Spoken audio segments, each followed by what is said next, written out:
कल्पना कीजिए किसी स्कूल में पढ़ाने वाला टीचर अमेरिका या किसी भी दूसरे देश में चला जाए और 8 साल तक लौटे ही ना।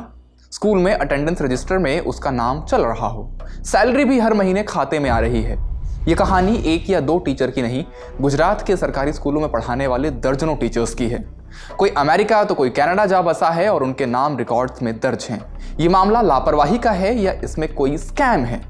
विपक्ष सरकार को कैसे घेर रहा है? शिक्षा विभाग और सरकार अब अपनी नाक बचाने के लिए क्या कर रहे हैं? और सबसे अहम सवाल कि जिन छात्रों की पढ़ाई का नुकसान हुआ उनका क्या? अगस्त के पहले हफ्ते में उत्तरी गुजरात के लोकल अखबारों में खबर छपी कि बनासकांठा के दंता तालुका में पंच प्राइमरी स्कूल के कुछ टीचर्स और पेरेंट्स ने एजुकेशन ऑफिस में शिकायत की है। शिकायत ये कि भावना पटेल नाम की एक टीचर 2016 से स्कूल नहीं आई हैं, लेकिन जनवरी 2024 तक उनकी सैलरी जाती रही।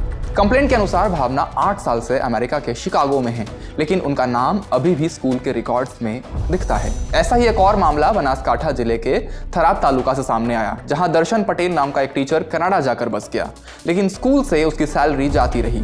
मांडवी तालुका के शिरवा गांव में प्राइमरी स्कूल की टीचर नीता पटेल भी पिछले 3 सालों से स्कूल नहीं आई, लेकिन उनका नाम रिकॉर्ड्स और अटेंडेंस रजिस्टर में दिखता है। ऐसे में सवाल ये कि क्या ये शिक्षा विभाग की लापरवाही का मामला है या इसमें कोई बड़ा करप्शन है? ऐसा लग रहा है कि किस्सा मामला दोनों चीजों का है। करप्शन भी है और पहले तो लापरवाही से तो ये शुरुआत होती है कि कोई एक या दो लोग भी करप्शन कर रहे हैं तो उसके ऊपर मॉनिटरिंग और बहुत सारी तरीके हैं जिससे मॉनिटर किया जाता है। जैसे कि गांधीनगर में एक कमांड एंड कंट्रोल सेंटर है एजुकेशन डिपार्टमेंट का, जहां से सारे स्टूडेंट्स और टीचर्स की ऑनलाइन अटेंडेंस की जाती है। कहीं पे भी हो, पूरे स्टेट में कहीं पे भी हो, इनकी ऑनलाइन अटेंडेंस की जाती है। तो अगर ये टीचर्स नहीं है फिजिकली प्रेजेंट तो ये सिस्टम में तुरंत ही दिख जाना चाहिए। ये कैसे नहीं दिख रहा है? तो लापरवाही तो वहीं से शुरू होती है। अगर ये दिख रहा है कि ये प्रेजेंट नहीं है और फिर भी चल रहा है तो ऑब्वियसली करप्शन की बात आती है। तो कहीं ना कहीं दोनों चीजें साथ साथ में ही चल रही है।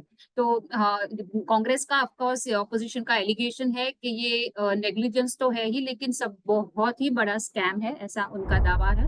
विपक्ष में बैठी हुई कांग्रेस ने भी इस मुद्दे को लेकर गुजरात सरकार पर सवाल उठाए हैं और घोर लापरवाही का आरोप लगाया है। कांग्रेस प्रवक्ता मनीष दोशी ने कहा कि टीचर्स के इंटरनेशनल ट्रैवल के लिए नियमों में 90 दिन की छुट्टी की व्यवस्था है। अगर कोई टीचर 1 साल से ज्यादा समय तक एब्सेंट रहता है तो उसे खुद ही बर्खास्त कर दिया जाता है। इन शिक्षकों को कारण बताओ नोटिस जारी किया गया है, लेकिन उन्हें बर्खास्त क्यों नहीं किया गया? विवाद के कुछ दिनों बाद शिक्षा राज्य मंत्री प्रफुल्ल पंशेरिया ने आरोपों की जांच के आदेश दिए।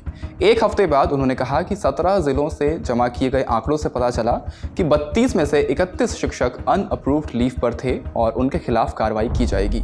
हालांकि आरोप लगाने वाले लोगों का दावा है कि जो टीचर्स की संख्या बताई जा रही है वो असल संख्या से करीब 5 गुना कम है।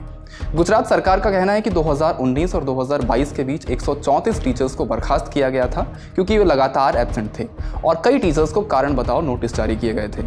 इसके अलावा शिक्षा मंत्री कुबेर डिंडोर ने 21 अगस्त को विधानसभा में बताया कि हाल के महीनों में 16 और शिक्षकों की सेवाएं समाप्त की गई हैं, जिससे कुल संख्या 150 हो गई। इन आरोपों और कार्रवाइयों के बीच एक जरूरी सवाल दब जाता है कि रिकॉर्ड में दिखाई देने के बावजूद शिक्षकों के एब्सेंट होने, ऑल्टरनेट टीचर्स की व्यवस्था न होने से जिन छात्रों की पढ़ाई का नुकसान हुआ उनका क्या?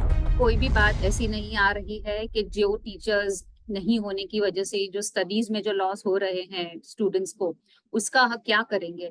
इसकी बात तो अभी है ही नहीं। ये बात भी जर्नलिस्ट उठा रहे हैं, मीडिया उठा रही है, लोकल रीजनल मीडिया उठा रही है, कांग्रेस उठा रही है। गुजरात के शिक्षा मंत्री का कहना है कि विदेश यात्रा के चलते उनकी अनुपस्थिति को लेकर इस साल 130 टीचर्स के खिलाफ कार्रवाई की गई। सरकार के ये आंकड़े एक तरफ हैं और दूसरी तरफ छात्रों का भविष्य। ऐसे मामलों में सरकार को तुरंत एक्शन का एक सिस्टम बनाना होगा ताकि किसी भी गड़बड़ी को पकड़ा जा सके और स्टूडेंट्स का एजुकेशन लॉस भी ना हो। इस मामले पर आपकी क्या राय है, हमें कमेंट बॉक्स में जरूर बताएं। इस वीडियो में इतना ही, शुक्रिया।